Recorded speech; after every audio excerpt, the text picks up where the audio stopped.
Assalamualaikum warahmatullahi wabarakatuh.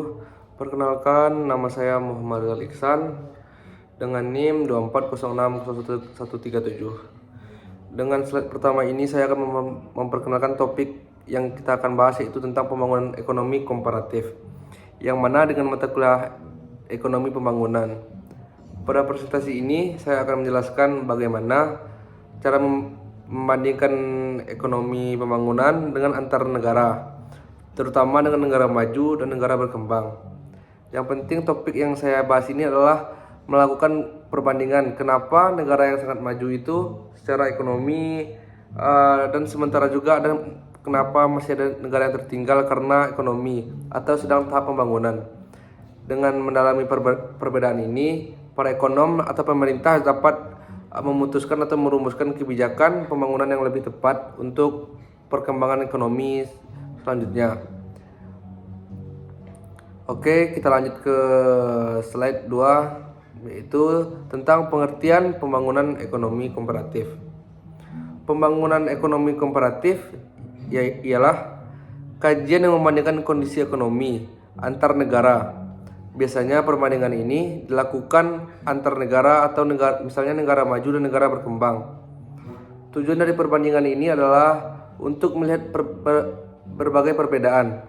Nah, seperti perbedaan tingkat kesejahteraan dalam masyarakat.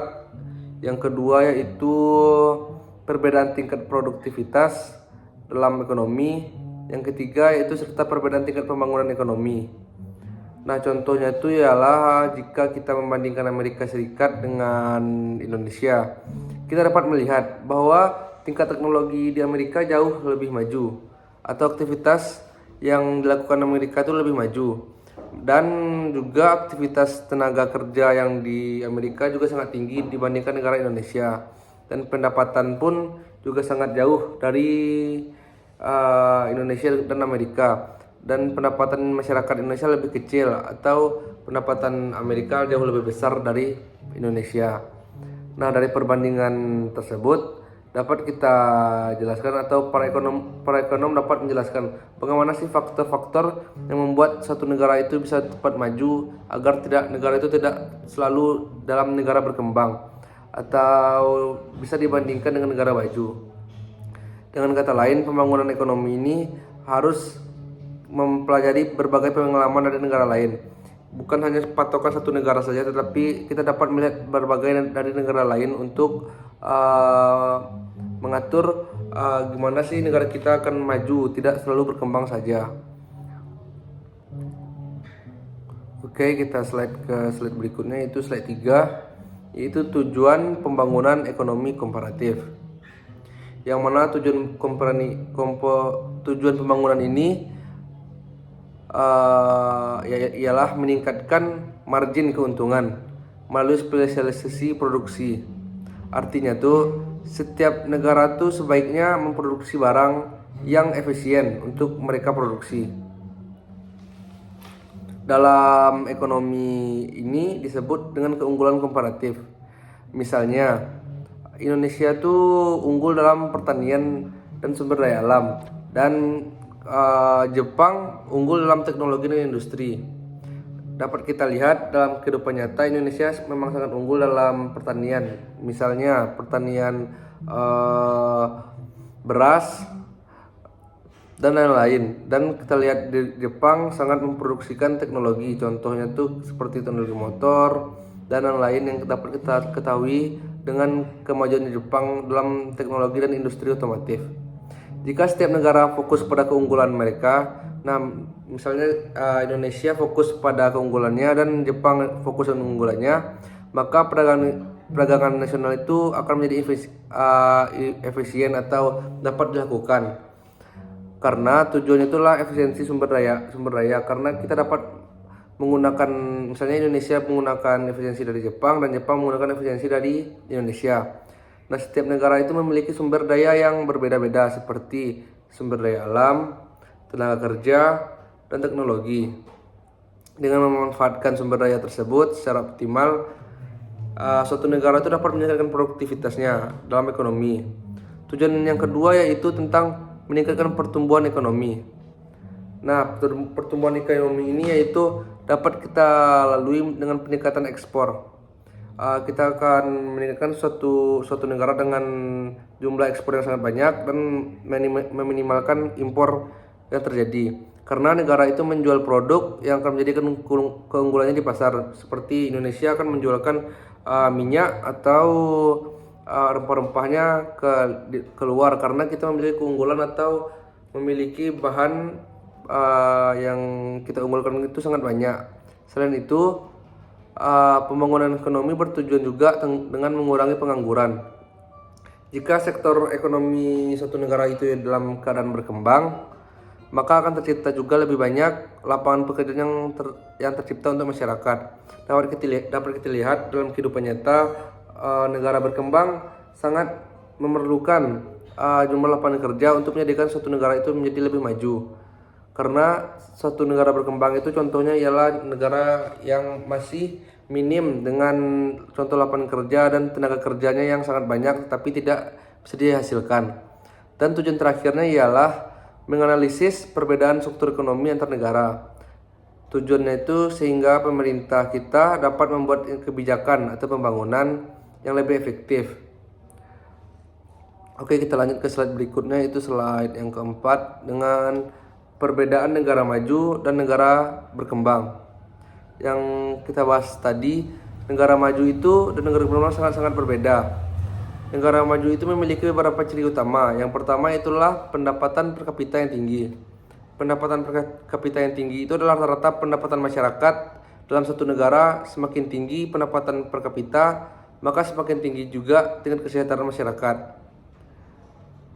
Oke, kita lanjut yang kedua, itu tentang teknologi yang maju. Negara maju biasanya memiliki kemampuan teknologi yang lebih jauh unggul dibanding negara yang berkembang. Dan teknologi bukan hanya tentang industri, tetapi tentang pendidikan, kesehatan maupun transportasi. Oke, kita lanjut yang ketiga tentang produktivitas tenaga kerja yang tinggi. Artinya itu dalam waktu yang sama tenaga kerja itu mampu menghasilkan output yang lebih besar atau hasil barang yang diciptakan oleh tenaga kerja itu dalam jumlah besar. Selain itu, yaitu yang keempat, tingkat kemiskinan yang relatif rendah. Nah, sebaliknya, negara berkembang itu memiliki kondisi yang berbeda, pendapatan dan per kapitanya yang relatif rendah, teknologinya tuh masih berkembang atau masih terbatas. Produktivitas tenaga kerja dalam negara yang berkembang itu sangat banyak, tapi hasil output dan lapangan kerja sangat rendah atau masih dalam tingkat kemiskinan. Oke, kita bandingkan dengan negara maju, misalnya tuh seperti Amerika Serikat, Jepang, dan Jerman. Dan contoh negara berkembang itu ialah Indonesia, Vietnam, dan India. Dengan itu kita dapat membedakan mana sih negara maju dan negara berkembang. Oke, kita lanjut dengan slide berikutnya, itu dengan pengelompokan negara berdasarkan pendapatan. Negara di dunia ini biasanya dikelompokkan berdasarkan pendapatan per kapita. Pendapatan per kapita dalam satu negara sangat-sangat berbeda. Misalnya Indonesia dengan Malaysia memiliki pendapatan yang berbeda, dan Indonesia dengan Singapura juga memiliki pendapatan per kapita yang berbeda setiap tahunnya. Salah satu lembaga yang sering melakukan pengelompokan ini adalah World Bank atau Bank Dunia.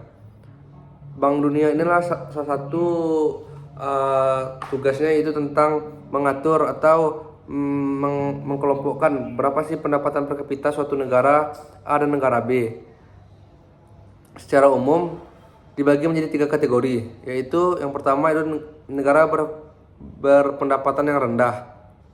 Negara dalam kategori ini biasanya memiliki tingkat kemiskinan yang tinggi dan struktur ekonomi yang masih terbatas. Yang kedua ialah negara pendapatan yang menengah. Negara ini sedang berada dalam proses perkembangan ekonomi. Negara pendapatan yang menengah ini juga sering kita lihat atau kita temui di Indonesia dan negara-negara Asia Tenggara juga memiliki negara pendapatan menengah. Indonesia pun dan Asia Tenggara sangat tergolong dalam negara pendapatan menengah. Kategori terakhir adalah negara berpendapatan tinggi, yang biasanya contohnya itu seperti negara Rusia, Amerika, dan negara-negara Eropa yang dapat kita lihat mana sih negara-negara maju dan negara-negara berkembang tadi. Yang biasanya sudah memiliki tingkat pembangunan atau ekonomi yang sangat maju dengan tingkat lapangan kerja yang sudah cukup banyak, tetapi teknologinya juga sangat maju. Negara yang berpendapatan rendah dapat kita lihat contohnya itu seperti negara yang tertinggal, seperti negara India masih memiliki negara berpendapatan yang rendah, tetapi memiliki tenaga kerja yang sangat banyak. Oke, kita lanjut ke slide yang 6, yaitu tentang ciri-ciri negara yang berkembang. Negara berkembang itu ialah memiliki beberapa karakteristik utama, yaitu yang pertama itu tentang pendapatan masyarakat yang memiliki relatif rendah. Negara berkembang itu adalah negara yang mana pendapatannya sangat jauh dari negara yang maju, karena daya beli masyarakat dalam suatu negara berkembang untuk negara sendiri sangat rendah karena memperbanyak impor daripada ekspor. Oke, ciri-ciri yang kedua itu tentang tingkat kemiskinan suatu negara yang tinggi. Kemiskinan yang dimaksud ialah suatu pendapatan dalam kota dalam negara tersebut, ketimpangan antara kota A dan kota B memiliki pendapatan yang berbeda dan memiliki ketimpangan, maka disebut dengan negara berkembang karena tingkat kemiskinan dalam suatu negara tersebut memiliki ketimpangan. Masih banyak masyarakat yang belum dapat memenuhi kebutuhan dasarnya seperti makanan, pendidikan, dan kesehatan yang memadai. Oke, itu yang ketiga itu pengangguran juga cenderung yang tinggi. Hal ini sering kita temui atau kita jumpai di negara-negara besar. Tenaga kerjanya lebih besar dibandingkan lapangan pekerjaan. Yang saya bahas tadi itu tentang jumlah anggota atau masyarakat sipil yang ingin bekerja sangat banyak, tetapi lowongan pekerjaan yang diadai oleh negara berkembang sangat sedikit. Karena itu, negara berkembang sangat sulit untuk menjadikan negara yang maju karena penduduknya sangat banyak, tidak mencukupi lapangan kerja yang tersedia. Negara berkembang juga sering bergantung kepada sektor pertanian. Identiknya negara berkembang ini sangat identik dengan sektor pertanian karena negara berkembang ini sangat ketergantungan dalam sumber pangan dan menjualkan keunggulannya ke yang lain, ke negara-negara maju, misalnya hasil pangannya untuk menghasilkan pendapatan untuk ekspor. Oke, selain itu yang terakhir tingkat pendidikan masyarakat yang masih relatif rendah. Negara yang berkembang ini kebanyakan rata-rata negaranya dalam pendidikannya sangat ketertinggalan. Misalnya dalam pendidikan ketertinggalan yaitu tentang teknologi masih banyak belum diketahui karena tingkat pengetahuan dan pendidikannya sangat rendah, sehingga kualitas tenaga kerja yang ada di negara berkembang sangat rendah karena hanya memadai ilmu basic saja yang ada di negara maju. Oke, kita lanjut ke slide berikutnya. Slide 7, tingkat produktivitas yang rendah. Salah satu masalah utama negara yang berkembang itu adalah produktivitas negara tersebut rendah.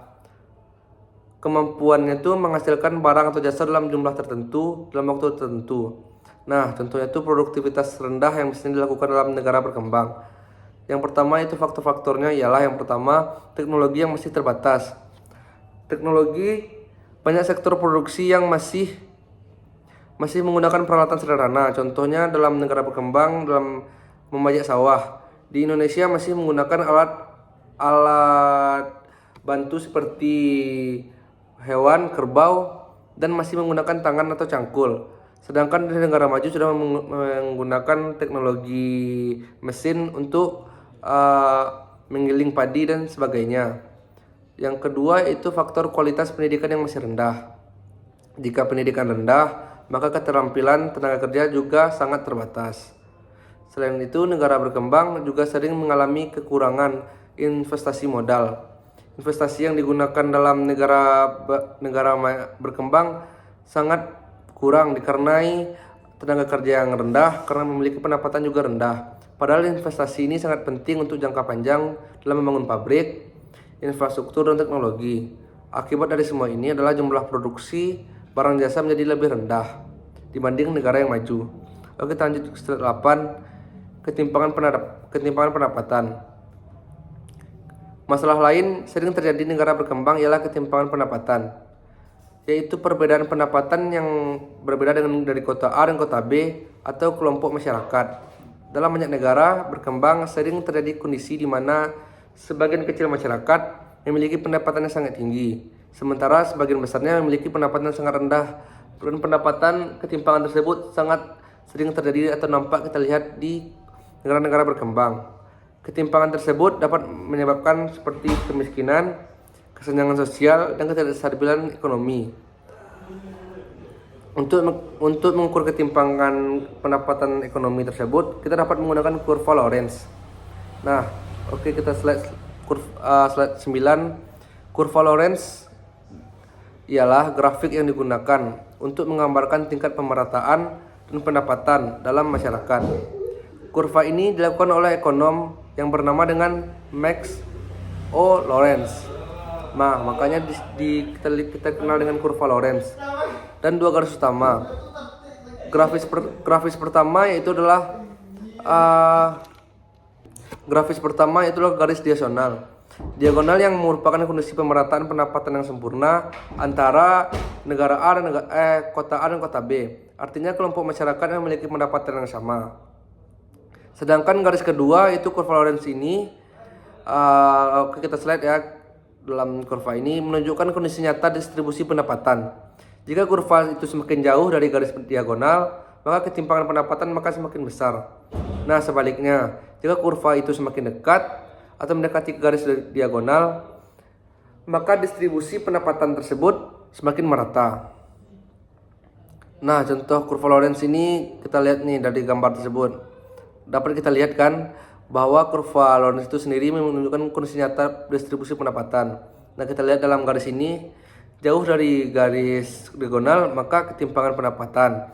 Nah, mendekati garis diagonal itu pendapatan dalam merata.